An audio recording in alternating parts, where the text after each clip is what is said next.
And therefore, there's no amount of waiting that we can do. The Electoral Commission, in its lackluster shape, has outed a roadmap. And that roadmap must feed also into the agenda of reforms. I have explained before the nature of the electoral reforms and the constitutional alignments that we desire. Probably I'll speak about them a little bit later in brief. The second item on the agenda is a national reconciliation and reparation program. The third is adoption of a consensus devolution model. I've talked about reconciliation and reparation.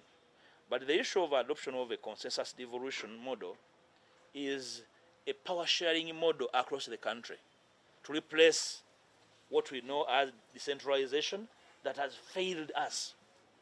You come from communities where decentralization actually is a dead animal.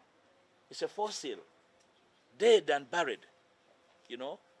So then, if you want to enhance the sharing of national resources and the delivery of services, what do? We are proposing a devolution framework, call it a federal framework, where power across regions is going to be shared and decongest the corrupt center and take resources to the people where need lies. This conversation has been around us over time. And then we run away from it because we fear to annoy the center. We are not into an appeasement arrangement. We are into serious business. These country's resources do not belong to an individual. They don't belong to a family or a community. They belong to all of us. Therefore, we want to evolve a framework that can guarantee that every citizen at any one time will have a chance to have a share into the national resources. You can disagree with us and give us an alternative. Now that we all agree that decentralization is a fossil, dead. So if you have a different framework, that's why we want this conversation in the public space, so that options are evolved and shared, that we can agree on what works. 4 is adoption of a consensus on proportional representation. I have a proviso in the amendments I provided for Parliament that talks about introducing proportional representation. I may not have enough time to open up the whole idea of how it works, but where it works, the same number of people are represented by the same number of MPs, councillors, et al. You are aware that in Parliament, we have members of Parliament that came to Parliament with 4,000 votes, and their constituency has 6,000 voters, and that is a constituency. In my constituency, Nyendo, as a parish alone, has over 60,000 voters. Just a parish. I am aware in Nansana, for example, a single parish could have about 100,000 people. My brother, the Honorable Segona, represents 500,000 people.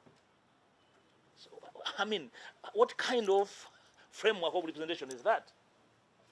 So we need a serious conversation. And that's why, for example, you have had contradictions on the implementation of the parish model. So a parish, there are parishes that have 1,000 people, juxtaposed against Nyendo with 100,000 people. So how do you give those parishes the same amount of money? That is fraud. So we want to overcome fraud in the sharing of national resources. And part of that is to review the framework of representation at all political levels. I don't think this is rocket science. If there are challenges in its implementation, can we begin with particular levels and then increasingly cascade, increasingly review until we have a final model? We can do hybrid. We can start with the particular levels and say, for constituencies, we shall use proportional representation. Probably for affirmative action, we would do that. So there must be a starting point. There's no need for denial of the existence of a skewed nature of representation. That's the nature of our conversation that we want to see.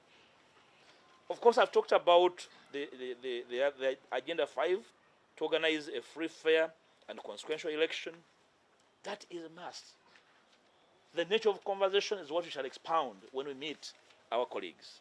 Then 6, peaceful and smooth transfer of power from the NRM to the next government. Surely, it's not true that the next government is the NRM government. If it's the case, then there's no need for us to talk about elections in this country. The next government could be in any party. That's what a democracy is about. So for you to say that the next government is NRM is to say that we are all stupid. And therefore, we participate in these activities as a ritual. So the conversation as to any government is capable of coming, any party well structured, well organized, in a free and fair process can take over the reins of power is what we want to be a part of as the DA. And in the transition arrangement, because part of the problem, actually the biggest problem, is fear of the transition, fear of change, fear to transition. We want to share with our colleagues that in the national conversation we talked about, there should be an agenda to enact a transitional act. Remember, Comrade Dr. Baiga in the 9th Parliament attempted to present a presidential transitional act, a bill for a presidential transitional act. He did not even get leave of Parliament. Because the whole idea of change sends cold down people's spines. We want to have people understand that change will happen.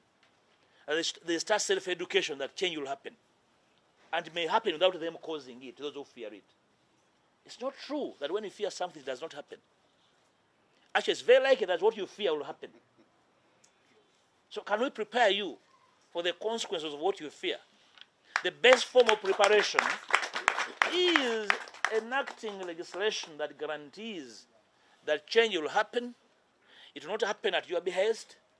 It will happen because citizens demand for it and desire it.